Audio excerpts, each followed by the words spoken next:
Erev Tov u'mevorach birshut morai verabotai.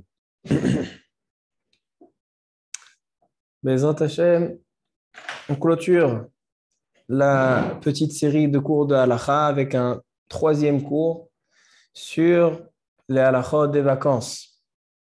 Et aujourd'hui, on va parler de toutes sortes d'attractions et d'excursions et de sorties qui peuvent impliquer un danger.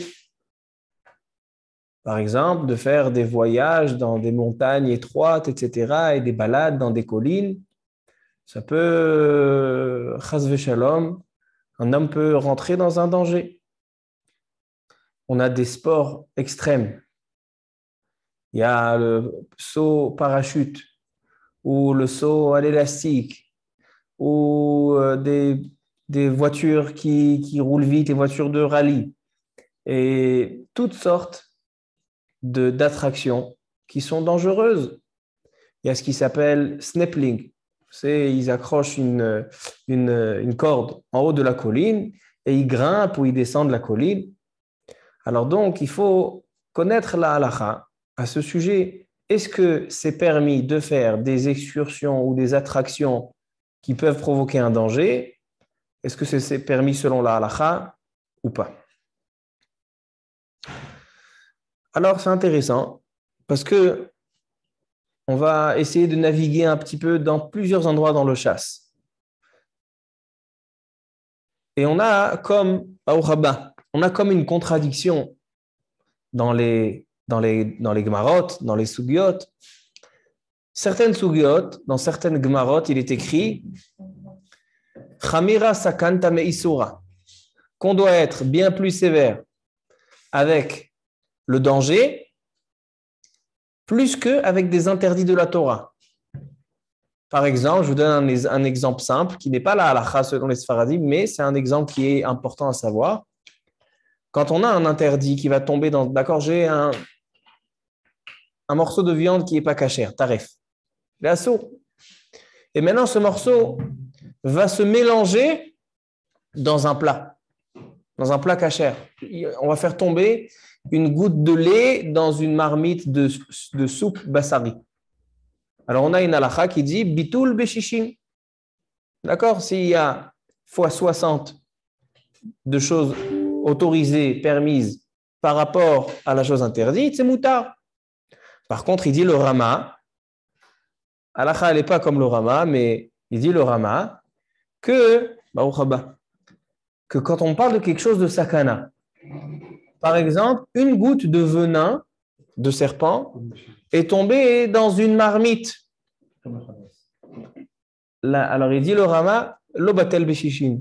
Même dans 1000 quantités fois 1000, on n'a pas le droit de consommer. On voit ici qu'on est plus sévère avec le danger, venishmartem me'od nafshotechem, plus qu'avec des interdits. Ça, c'est ce qu'on voit dans plusieurs endroits dans le chasse, comme on va essayer un petit peu de parcourir ensemble ce soir. D'un autre côté, il y a d'autres Gemarot qui nous disent l'inverse. L'inverse. Il y a marqué dans ces Gemarot-là, Baruch Haba. Dans d'autres Gemarot, on voit l'inverse. On voit une phrase qui s'appelle Shomer Peta'im Hashem. C'est quoi Shomer Peta'im Hashem? Akadosh Baruch Hu nous préserve de toute surprise. Shomer Peta'im Hashem. Il y a aussi une notion qui s'appelle Kevan de Dashu Barabim. Une chose, un danger qui a été pratiqué maintenant par la majorité du monde et on voit que Baruch Hashem, ça passe, ça coule. Alors, a priori, on voit une contradiction dans les Gemarot. D'un côté, on voit qu'il faut faire très attention à notre santé, très attention à notre vie. Et d'un autre côté, on le dit, Akadosh Baruch Hu, Hashem Erachem, Shomer Peta'im Hashem. On va voir dans la Gemara. Des fois, la Gemara, elle dit ça. C'est interdit, il faut faire attention. Et des fois, la Gemara, elle dit non, c'est permis parce que Shomer Peta'im Hashem. Et maintenant, ça va nous amener à réfléchir toutes les attractions, tous les sports extrêmes, quand on se met en danger. Est-ce qu'il est permis de fumer selon la halakha? Un homme, il dit, voilà, maintenant, j'ai envie de commencer à fumer. Et maintenant, ils disent, les médecins, fumer, c'est dangereux. Mon père, il me regarde. Toi. Alors, il veut commencer à fumer. Alors, Est-ce qu'on dit Venishmartem meod lenafshotechem, c'est assourd, tu dois garder ta santé parce que les médecins ils disent que c'est dangereux? Ou bien on va dire Shomer Petahim Hashem, Kadosh Baruch Hu, il te garde, ça va. Sur des milliards de personnes qui fument, combien sont malades, etc. Kadosh Baruch Hu, il nous garde. Alors ça, c'est le sujet de ce soir. Ça va nous faire parcourir dans le chasse plusieurs gmarot, parce qu'il n'y a pas une gmara, une sugiya claire qui parle de ce sujet. Donc on va devoir un petit peu naviguer dans le chasse et après voir à la Maaseh. Je vais vous donner un exemple d'une sakana qui a été annulée. Pourquoi? Kevan de Dashu Barabim. Une sakana, mais puisqu'on voit que la majorité du monde le pratique et on voit que tout le monde va bien, on a annulé la sakana. Je vous donne un exemple dans Shulchan Aruch Orach Chaim, Siman Kuf Ain. Il y a marqué là-bas dans Shulchan Aruch, En Mesichim Baseuda. On n'a pas le droit de discuter, de parler pendant la Seuda. Shema Yakdim Kane Leveshet. De peur qu'un homme va avancer le canet, la trachée au sophage, et donc à la place de rentrer la nourriture dans l'œsophage, il va rentrer la nourriture dans la trachée, et donc il va s'étouffer, et donc il va venir l'idée sakana. Il vient le Sha'arei Tshuva, et il dit Katab Eli Araba Dehaidna En Chosheshim Laze. Il dit le Prisha. Pourquoi aujourd'hui les gens ne font pas attention à cette halakha? Aujourd'hui, au contraire, pourquoi on invite des gens à la maison Shabbat? Alors, à l'époque, il y avait pour Achnasat Orchim. À l'époque, ils faisaient Achnasat Orchim. Mais aujourd'hui, parce que c'est quoi Achnasat Orchim? Achnasat Orchim, c'est inviter des gens qui n'ont pas. Mais quand j'invite quelqu'un qui a, alors je ne fais pas la mitzvah de Achnasat Orchim, il faut savoir. Achnasat Orchim, c'est des personnes qui ne peuvent pas faire le repas à la maison. Mais quelqu'un qui peut faire le repas à la maison, il n'y a pas de Achnasat Orchim. Alors pourquoi je l'invite? Pour discuter. Alors, si je l'invite pour discuter, on n'a pas le droit de parler pendant la Seuda, Azma, c'est nous, ça ne sert à rien. Il dit le Prisha, aujourd'hui, les gens ne font pas attention à cette halakha. Pourquoi? Première explication, il dit parce qu'à l'époque, les gens mangeaient Be'aseva. À l'époque, les gens ils mangeaient couchés. Maintenant, quand tu manges couché et tu parles en mangeant, tu peux venir à t'étouffer. Mais aujourd'hui, les gens mangent assis. Donc, aujourd'hui, on peut parler en mangeant. En sakana. Il demande le Sha'arei Tshuva, mais selon ça, le soir de Pessah, l'El Seder, que certains, ils ont l'habitude de faire le Seder couché, sakoudé, Zecher Lesiat Mitzrayim, Derech Herut. A priori, ça serait assourd de parler, selon l'explication du Prisha. Alors il dit, le Sha'arei Tshuva, écoutez ce qu'il dit le Sha'arei Tshuva. Il dit, le Sha'arei Tshuva, aujourd'hui, il n'y a plus de danger. Pourquoi? Puisqu'on voit que Aïd Nadedashu Barabim, Ayen Shabbat Dafkuf Raftet, puisqu'aujourd'hui, tout le monde parle en mangeant et il n'y a personne qui meurt.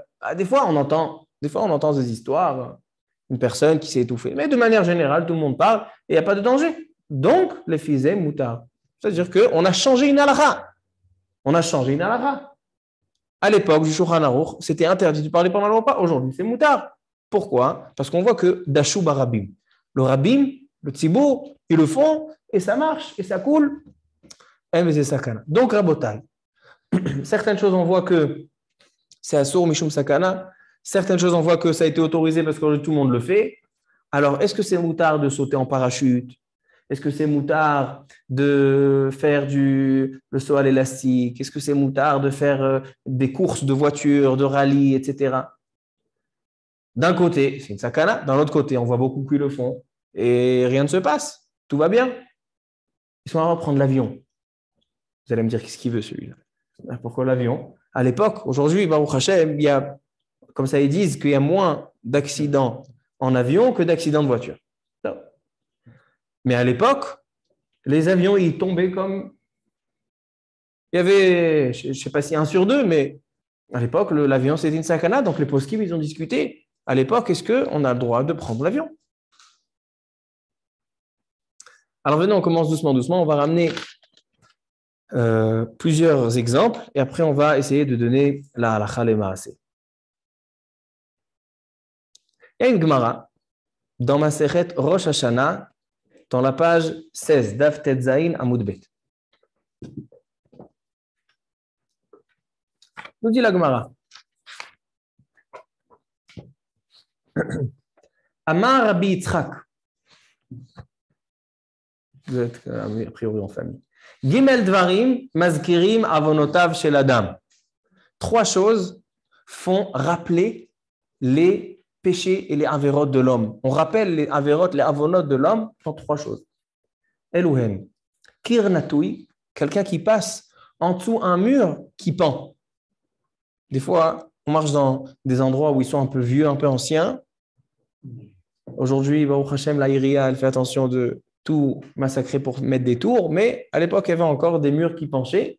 Quelqu'un qui marche en dessous d'un mur qui penche, Kir Natoui, alors on lui rappelle ses avonotes, Mazkirim l'avonota, parce qu'il est rentré il s'est mis dans un matzav de sakana, alors on commence à ouvrir son dossier. Est-ce qu'on le tue? On le tue pas? Les malachim Chabala, ils disent oui, celui-là, ça y est, termine-le, fais tomber le mur.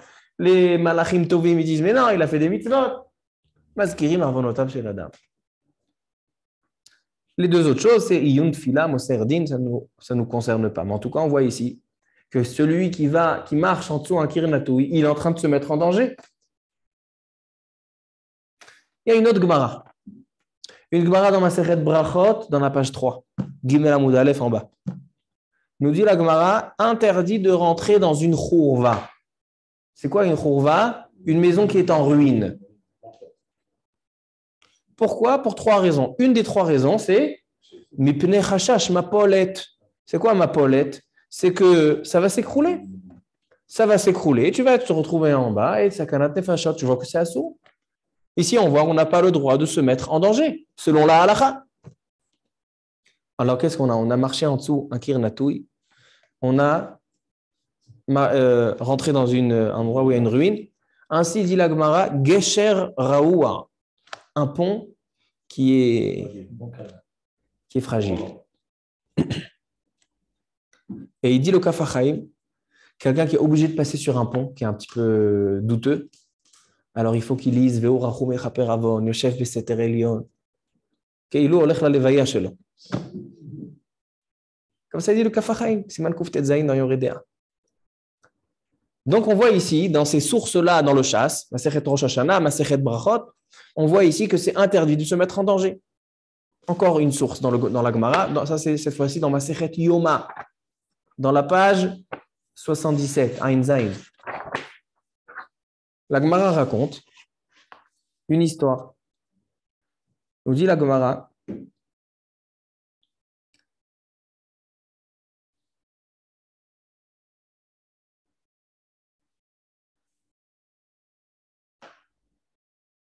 Rav Yehuda et Rav Shmuel bar Rav Yehuda. Donc, Rav Yehuda et son fils, Avokaime Aguda Denahar Papa. Ils étaient sur le bord d'un fleuve. Ve'ave Kae Rami bar Papa Behar Kisa. Et il y avait Rami bar Papa, un grand Amora, on le récite dans le Sioum, qui était de l'autre côté du fleuve. Rama lehu kala. Et il a demandé, il aura crié de l'autre côté du fleuve. Est-ce que j'ai le droit de traverser le fleuve pour venir vous poser une question de halakha? Est-ce que j'ai le droit de traverser? Amar le Rav Yehuda, Rav Shmuel d'Amre Tarvayu, envers. Il a le droit de passer. Et ça, c'était Shabbat. Et pourquoi il a demandé est-ce que j'ai le droit de passer? Est-ce que j'ai le droit de passer? On sait que Shabbat, on n'a pas le droit de laver les vêtements. On n'a pas le droit de se doucher. Donc, il voulait passer dans le fleuve. Maintenant, les vêtements, ils vont se nettoyer. Alors, est-ce que j'ai le droit? Il est moutard. Pourquoi? Plusieurs raisons. Dans les Rishonim, Tosfot et Shanim, on avait fait un shiur sur ça, sur la piscine Shabbat. On avait ramené cette Gemara. Maintenant, il aura dit moutard. Demande la Gemara à Matkifla, Rav Yosef. Rav Yosef, il n'est pas d'accord. Il dit comment moutard? Ou Bechol, Mishari, mais même en semaine, c'est interdit. Pourquoi? Parce qu'il se met en danger. Traverser un fleuve comme ça, c'est dangereux. Répond la Gemara, Amar Abaye, Shani Nachal Beredif Maya. Il dit, ça dépend. Là-bas, c'était un fleuve qui était calme. C'était calme. Donc, vous pouvez passer, il n'y a pas de problème de danger. Tout le problème, c'était Ilchot Shabbat. Mais tu as raison, Rav Yosef, que lorsqu'on parle d'un fleuve qui a un courant sérieux, un courant qui est vraiment éveillé, et l'eau, elle arrive jusqu'au moins les hanches de la personne, alors Vadaï a sourd de passer dans un fleuve où le courant est éveillé, et donc l'eau arrive jusqu'aux hanches, sakanat nefashot. Et à la Khalema, c'est le Kafachaim, dans Yoredea Siman Kuftet Zain, il ramène, il est interdit de passer dans un fleuve que l'eau et qu'il y a un courant sérieux si on a l'eau qui arrive jusqu'aux hanches. Si c'est en tous les hanches, ça va. On peut maîtriser. Mais là, on ne peut pas maîtriser. Sakanat nefashot.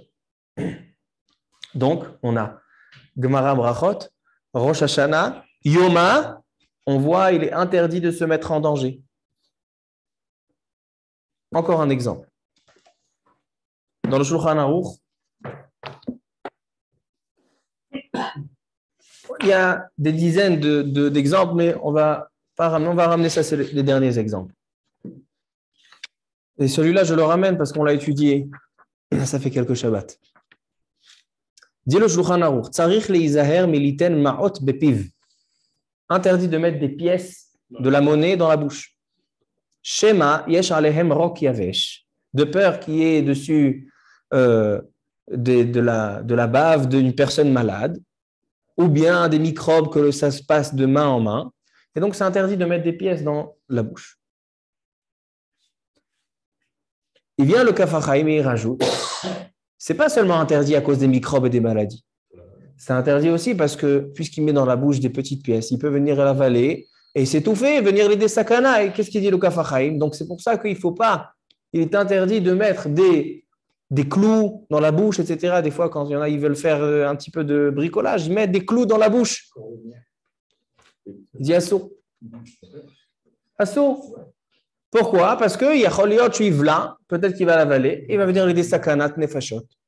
Donc, vous voyez encore une halakha. Et là-bas, qu'est-ce qu'il ramène le Rama? Il ramène toutes les Gemarot qu'on a ramenées. Il nous fait un résumé. Il dit le Rama, Velachen, Izaher Adam Mikol Davar Amevi l'idée sakana. Un homme doit faire attention à tout ce qui amène l'idée sakana. Ki sakanta chamira meisura. Parce que la sakana est encore plus sévère que l'interdit.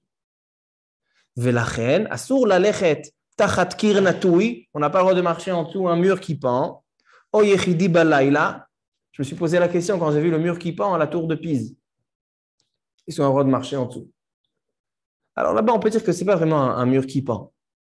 Parce qu'un mur qui pend, c'est vraiment un mur qui est fragile et qui va tomber, qu'on sait qu'il va tomber. Mais la tour de Pise, a priori, on sait qu'elle ne va pas tomber. Je ne sais pas ce qu'ils disent les scientifiques, je ne sais pas. En tout cas, on voit que c'est juste un bâtiment qui est construit de cette manière. En tout cas, on n'a pas le droit de marcher en dessous d'un mur qui pend, ou de marcher seul la nuit. Quelqu'un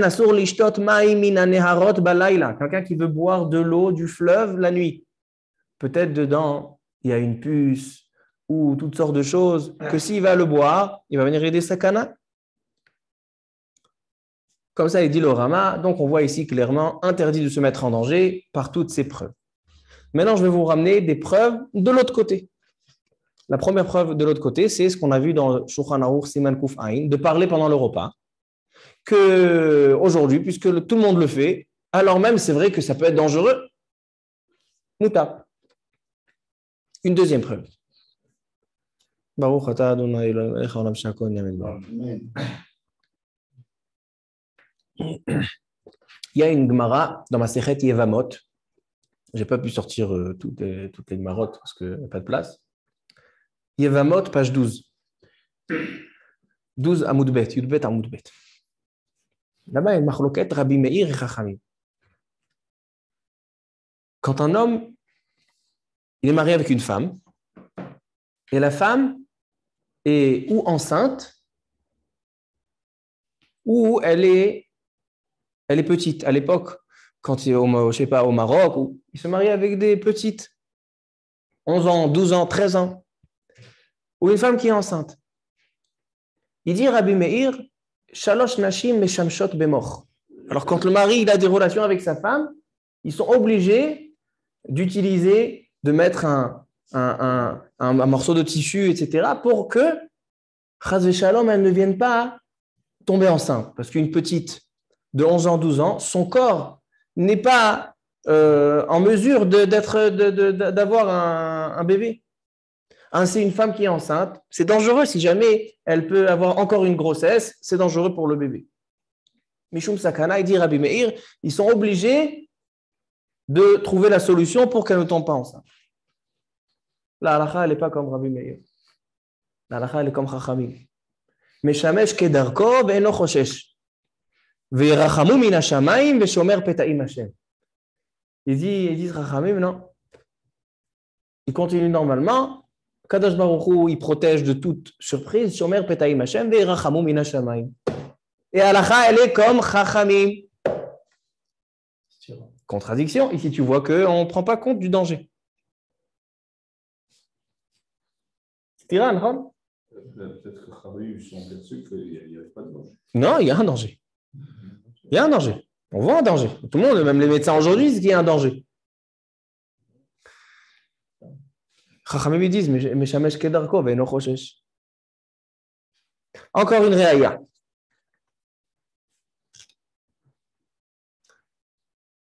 Il y a marqué dans la Gemara Masechet Baba Metzia, Kuf Yud Aleph Amud Bet, 111 dans Baba Metzia. Elle dit la Gemara, est-ce qu'on a le droit d'avoir un métier dangereux? Par exemple, un agriculteur, est-ce qu'il a le droit de monter sur des arbres très hauts pour aller cueillir des dattes, des olives dans les oliviers, il monte haut, etc. Il y en a qui tombent et qui perdent la vie. On a entendu des histoires. Est-ce qu'on a le droit d'avoir un métier dangereux? Dit la Gemara, il a le droit de travailler dans ce métier-là. Pourquoi? Parce que c'est parnassa. Venishmartem ve'olen nafshoterem. Non, muta. Un autre cas, Shabbat Kuf Raftet. Shabbat, Masechet Shabbat, dans la page 129. Cette Gemara, je l'ai ici. Elle dit la Gemara, au sujet de Hakazat Dam. C'est quoi Hakazat Dam? À l'époque, ce n'est pas aujourd'hui un don de sang. Aujourd'hui, un don de sang, c'est un demi-litre. Une manat d'âme, c'est un demi-litre. À l'époque, ils faisaient Hakazat Dam, c'est-à-dire ils vidaient leur sang et il restait seulement une révéite. Il restait seulement 90 millilitres de sang dans le corps humain. Parce que le corps humain doit contenir 6 litres au moins. Il restait une révéite. Donc l'homme était très très faible. On l'a affaibli, on l'a vidé de son sang. Mais c'était bon pour la santé, etc. Il le faisait quand la personne elle était malade, etc. De changer le sang, c'est quelque chose de connu. Aujourd'hui aussi, ça arrive. Des fois, Chaz Shalom, on doit changer le sang à un malade. Correct. Maintenant, dit la Gemara, qu'il est interdit de faire, la Gemara Shabbat 129, elle dit la Gemara, interdit de faire Hakazat Dam lorsque le mazal ma'adim, il y a les mazalot, d'accord, on a 12 mazalot, Khanchal Shatzam, et quand il y a les heures de ma'adim, vous savez, ma'adim c'est le sang, la Gemara dit là-bas, à la fin de Shabbat, elle dit celui qui est né, le mazal ma'adim, alors ou bien il sera meurtrier, Rotseach, parce qu'il est mal. Mais s'il est juif, alors qu'il essaie d'orienter ça, qu'il devienne Shochet, Moël. Okay?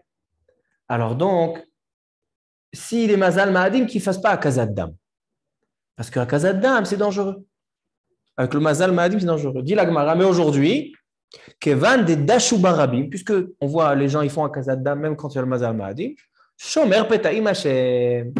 Kadosh Baruch Hu, il protège. Je ne comprends pas, il se met en danger. Shomer Peta'im Hashem. Donc, Rabotai, je vous ai ramené des preuves pour un côté, de dire qu'on fait attention à notre santé, et que même quand il y a un Safek Sakana, et même quand c'est Batel Beshishim, Mahmirim, et d'un autre côté, on voit ici toutes sortes d'endroits qu'on ne prend pas compte de la Sakana, et on parle pendant le repas, et on fait Hakazat Dam quand on veut, et on voit dans les trois femmes, la femme qui est petite ou la femme qui est enceinte, mais Shamesh Kedargo, Stira, contradiction. Alors écoutez bien. Il faut définir la limite entre des choses qu'on dit, ça c'est dangereux, on ne fait pas, et des choses qu'on dit, non, ça c'est OK. J'ai vu, alors hier soir, j'ai pensé à une réponse, et aujourd'hui, quand j'ai cherché un petit peu, j'ai trouvé une autre définition, et on va essayer de trouver la différence, les nafkaminot entre ces deux agdarot, ces deux définitions. Alors, je vais commencer par la Haronim. Dans le livre Or Letzion du Rav Ben Zion Abba Shaul, il y a un livre Or Letzion sur Masechet Yevamot, le Chidushim sur le chasse. Et dans Masechet Yevamot, sur la page 12, c'est le sujet des femmes, des 3 femmes que Meshamshot Bemor qu'on vient de réciter. Il ramène là-bas le Or Letzion, Rav Ben Zion Abba Shaul, Chazak. Il ramène le Rav Ben Zion Abba Shaul la question du Rav de Brisk, le Briskerov, et le Chazonish.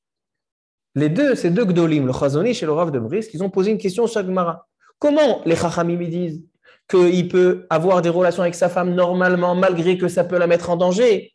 Veha, et on sait que c'est interdit de se mettre en danger. Donc en fait, eux déjà, ils ont posé cette question. Comment cette Gemara nous dit qu'on ne prend pas compte du danger? On a toutes sortes de Gemara, une tonne de Gemarot qui disent qu'on n'a pas le droit de se mettre en danger. Donc en fait, cette question, elle a été demandée par le Chazonish et le Rav Chaim de Brisk. Ils répondent. Et cette réponse, on va devoir la travailler.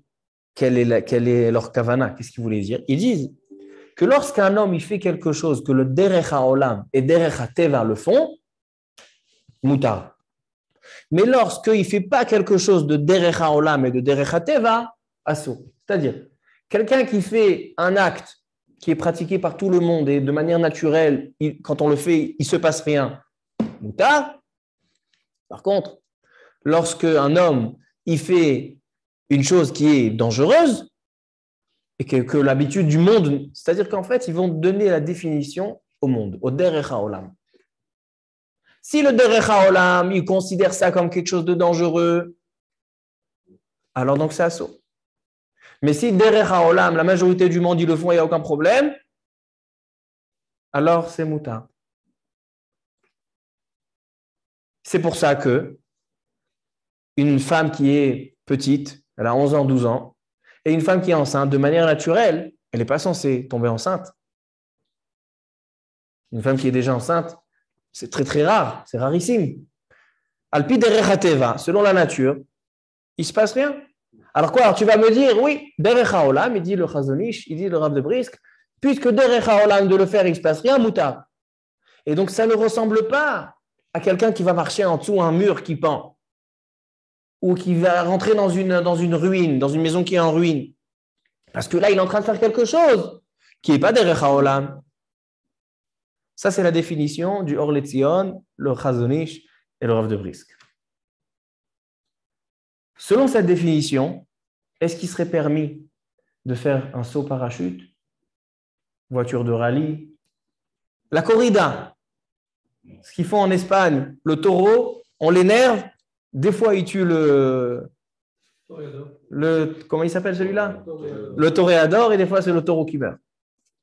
C'est la parnassa. C'est souvent le taureau. Si c'est la parnassa, tu dis tout à l'heure, c'est moutard. Toi, tu dis si c'est la parnassa, c'est moutard. On va voir tout à l'heure pour la parnassa. Alors donc, selon le Chazonish, le Rav de Brisk et le Rav Ben Zion Abba Shaul, ça serait assourd. Pourquoi? Parce que ce n'est pas derech haolam. Est-ce qu'on peut dire que de manière naturelle, les gens ils se jettent d'un avion et après, quand ils arrivent 100 mètres avant la terre ferme, ils ouvrent le parachute? De l'autre derech haolam.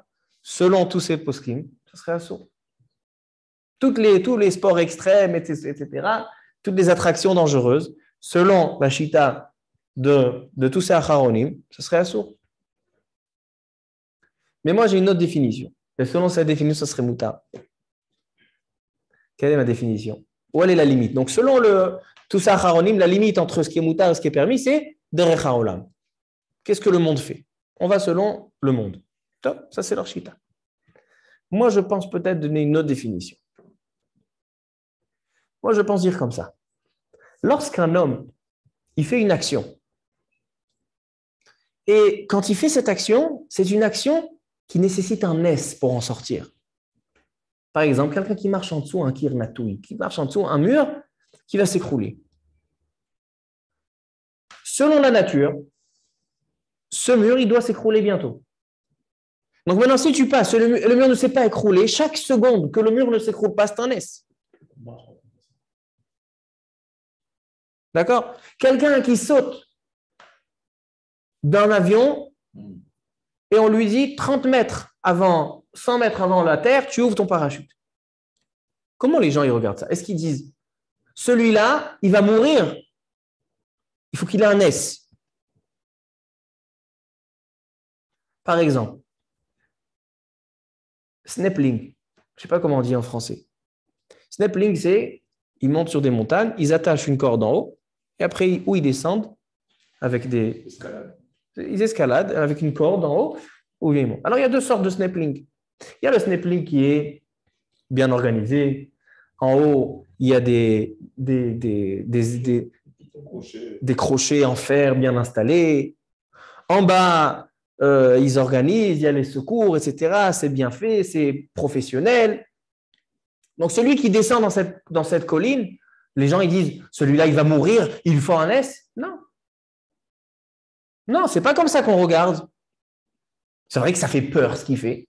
Mais on ne va pas dire que celui-là, c'est sûr qu'il va mourir, sauf s'il a un S. C'est pas comme celui qui marche en dessous d'une maison qui va s'écrouler. Vous êtes d'accord avec moi? Par contre, dans l'autre sorte de snappling, là où ils font, où des jeunes, ils vont dans les endroits sauvages, ils prennent des cailloux et ils mettent un sur l'autre et ils accrochent et ils descendent, etc. Qu'est-ce que les gens y voient? Celui-là, il va mourir. Il lui faut un S s'il a réussi à s'en sortir. Alors donc, selon ma définition, ça serait moutar, ça serait assour. Selon le Chazon Ish, tout est assour. Parce que derech haolam de ne pas faire. Peut-être qu'aujourd'hui, le snappling qui est organisé, peut-être c'est derech haolam. Mais ma définition, elle est plus mekila. Parce que ma définition, elle est que seulement une chose, qu'il faut un S pour s'en sortir, là, on dit que c'est rentrer dans une sakana. Et donc, les shalosh nashim et shamshot bemor, une femme enceinte ou une jeune fille qui est mariée, est-ce qu'elle peut avoir des relations normalement ou pas? Selon ma définition aussi. Quand il a des relations avec sa femme, est-ce qu'on dit, waouh, c'est sûr qu'elle va mourir, il faut un S? Non. Parce que de manière naturelle, elle n'est pas censée tomber enceinte. C'est vrai qu'il peut arriver des sakanot, il peut arriver des dangers. Mais ça, ce n'est pas considéré se mettre en danger. Et je vais vous donner maintenant une halakha le maaseh, une preuve. Il y a marqué dans la Gemara Masechet Brachot. Tanu Rabanan. Arba'at tzrichim leodot. Il y en a 4 qui doivent remercier Akadosh Baruch Hu. Rachet Tevot. C'est quoi Rachet Tevot? De temps en temps, je vous fais des petits contrôles. Vechol hachayim yodu chasela. Tous les vivants te remercieront. C'est quoi les vivants? Chayim, chet yud, yud mem, chole. Quelqu'un qui était malade et qui s'en est sorti. Yam, celui qui a traversé la mer. Isurim, celui qui était, excusez-moi. Le chet, c'est pas chole. Le chet, c'est chavush, bebeta asurim, celui qui était prisonnier. Yam, isurim, celui qui était malade, la mer. Et midbarot, celui qui a traversé des chemins et des jungles, etc. Tout cela, il doit faire à Gomel. Il doit faire Tfilat Haderech, il doit faire à Gomel. Maintenant, je vous pose une question. Pourquoi on doit remercier Akadosh Baruch Hu?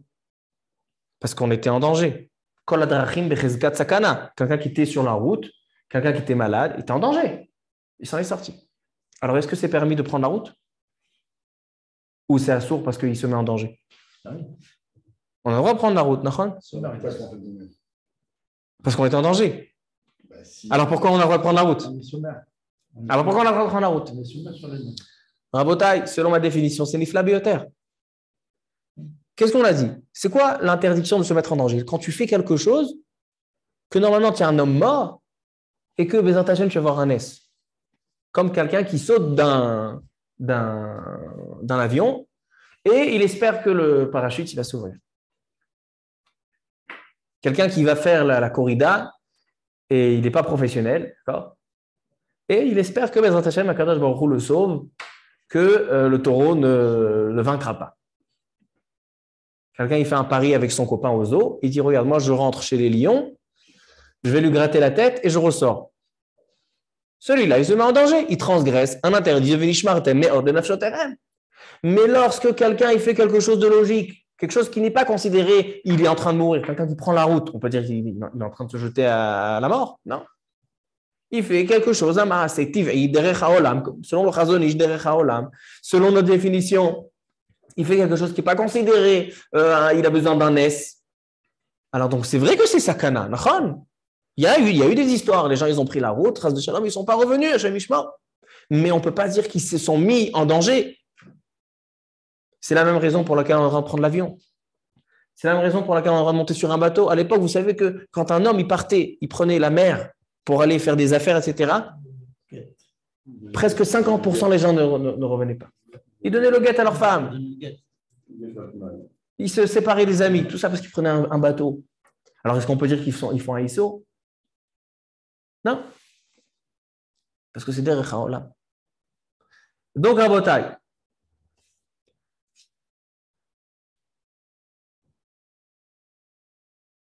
Halakha de Maaseh.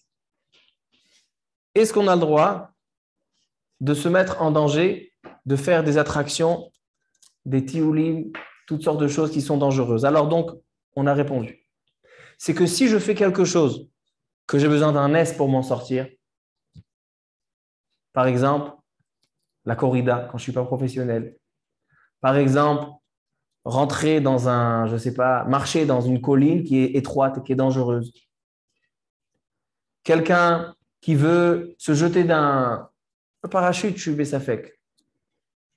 Je pense que c'est aussi une question. Alors donc, dans ces cas-là, c'est assaut. C'est assaut. Parce que tu te mets en danger. Le Rambam, il ramène ses halachot dans halachot rotseach. Meurtrier. Parce que tu n'es pas en train de tuer quelqu'un d'autre, tu es en train de te tuer à toi-même. Tu es aussi rotseach. Par contre, des choses qui sont dans la norme, dans le derech haolam, ou des choses qui ne nécessitent pas d'un S. Je ne suis pas en train de marcher en dessous à un pont qui va s'écrouler.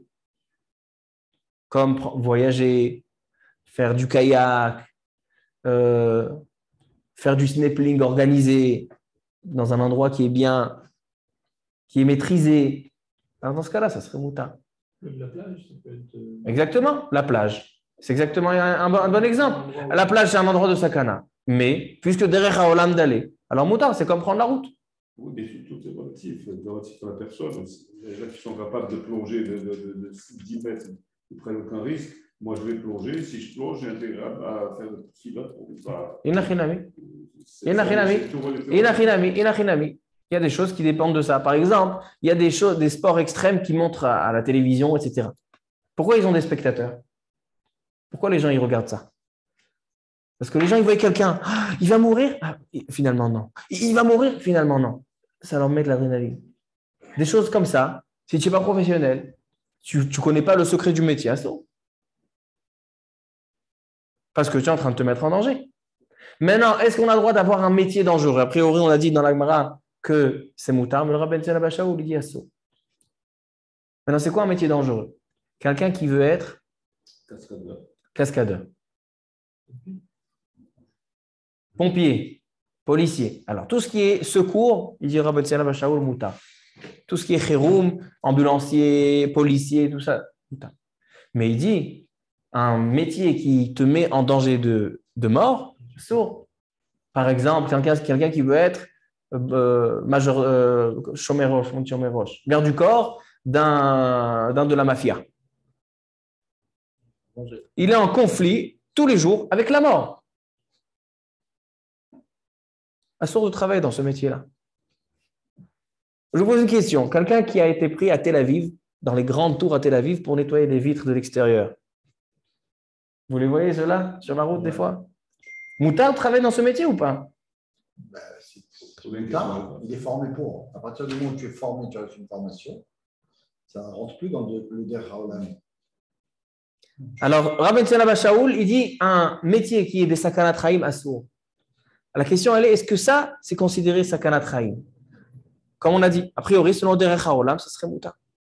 Alors, il y a des endroits où il faut demander chez la tracham.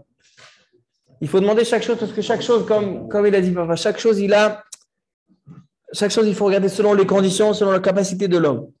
Mais en tout cas, ce qu'on a vu maintenant, c'est que lorsque je fais quelque chose, que j'ai besoin d'un S pour m'en sortir, ou quelque chose qui n'est pas derech haolam selon le Chazon Ish, le Or Letzion, etc., il n'est pas derech haolam de le faire, alors assour, il faut s'abstenir. Et celui qui le fait, il se met en danger, il est indigne de Rotzer. Et même s'il s'en est sorti, Menakim lo mizchuyotav, on lui prend ses zchuyot. Pourquoi? Parce qu'il était censé mourir, on lui a fait un S, et ben il va payer avec ses zchuyot.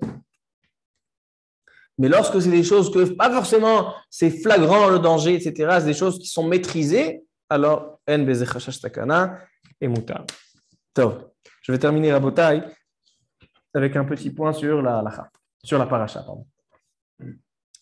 Ou plus exactement, sur la période, on est dans les 9 jours, et on approche de Tisha B'Av. C'est aussi la parashat, parashat Devarim. Devarim, c'est les paroles de Moshe Rabbeinu. Quand on emploie le terme les daber, on peut dire et les ha'amirot, voici les paroles. Vayomer Moshe. Pourquoi quand on emploie le mot Devarim, dit Rashi, c'est quand on dit le dibour, c'est des choses qui sont dures, c'est des remontrances. Moshe Rabbeinu, il dit à Israël des remontrances. Et les Devarim, c'est diburim kashim. Et pourquoi on lit cette paracha avant Tisha B'Av? Parce qu'avant Tisha B'Av, on a besoin d'avoir un petit peu de moussar, de tochachot, de remontrance pour pouvoir faire reconstruire le Beth Amikdash. Parce que si on ne se modifie pas, si on ne change pas nos midot, on ne change pas nos habitudes, alors donc le Beth Amikdash, il n'a pas de raison de se reconstruire. Et Rabota, il y a une Gemara à la fin de Masechet Ta'anit qui dit Kol hamit abel al Yerushalayim zoche veroe besimchata. Vechol she'eno mit abel al Yerushalayim eno roe besimchata. Traduction. Celui qui s'endeuille pour Yerushalayim, alors lui, il aura peut-être le zrout de voir la simcha, la joie de Yerushalayim. Par contre, celui qui ne s'endeuille pas pour Yerushalayim, il ne verra pas la joie de Yerushalayim. Alors, ça fait quelques années, j'ai posé la question, pourquoi il y a une différence entre le début et la fin? Au début, on dit que s'il s'endeuille, alors il est zoché veroé. Il aura le zrout et il verra. Mais dans l'autre côté, dans la fin de la phrase, quand on dit quand il ne s'endeuille pas, il est marqué il ne verra pas. Il n'est pas marqué il n'aura pas le zrout, il n'aura pas le mérite et il ne verra pas, comme au début. Si tu dis zoché veroé, tu dis alors dans l'autre côté, tu dis et non zoché veroé. Ici, il y a marqué zoché veroé et noroé. Alors, on peut expliquer quel est le but du deuil. On s'endeuille, mais ça sert à quoi de s'endeuiller? Mais ça amène quoi? Un endeuillé, ça lui amène quoi d'être endeuillé? Ça lui amène une nechama. En quoi ça lui amène une nechama? Je vais te dire c'est quoi la nechama. Quelqu'un qui, chas v'shalom, il perd un proche. Et maintenant, il va faire les shiva. Il va s'endeuiller pour son proche. Ce moment quand il est endeuillé, où il se déconnecte du monde, il se rattache avec le niftar. Il pense à lui, il pense au proche qui est le niftar, pour se rattacher, parce que maintenant, il ne va plus le voir physiquement. Alors donc, il veut qu'il soit ancré dans son cœur. Donc, le temps de avelout, d'avoir de la peine pour quelque chose, en quelque sorte, se rattacher à la chose. C'est ça le but du deuil. Le but du deuil, il est de se rattacher à la chose. Quand on parle du Beth Amikdash qui est détruit, si on s'endeuille pour le Beth Amikdash, donc en fait, on est en train de se rattacher au Beth Amikdash. Et quelqu'un qui s'endeuille, qui se rattache au Beth Amikdash, alors Zoché veroé besimchata, peut-être il aura le srou de voir la simcha, parce que quand je suis attaché, quand on est attaché à une personne, alors on est joyeux de le voir content. Et donc si le Beth Amikdash se reconstruit, je serai joyeux. Par contre, celui qui ne s'endeuille pas pour Yerushalayim, donc il ne s'est jamais endeuillé pour Yerushalayim, donc il ne s'est jamais rattaché à Yerushalayim. Donc en fait, celui-là, on ne dépend pas de srou, est-ce qu'il aura le mérite ou pas le mérite. Techniquement, même si Yerushalayim va se reconstruire, il y aura la fête, ben lui, il ne sera pas content. Il ne pourra pas ro'e besimchata. Pourquoi? Parce que puisque je ne me suis jamais attaché à Yerushalayim, je ne pourrai pas ressentir la joie de Yerushalayim. Donc ça ne dépend pas de zrout. Si je m'endeuille, alors zoché veroé, il aura le zrout de vivre et de voir. Pas seulement de le vivre, mais de le voir. Mais celui qui ne s'endeuille pas, même s'il va le vivre, même si le Beth Amikdash va se reconstruire, il ne va pas le voir. Il ne pourra pas voir la simcha parce que si je ne suis pas attaché à une personne. Donne un exemple. Tous les jours, il y a des mariages ici à côté, ou la Ménof. Non.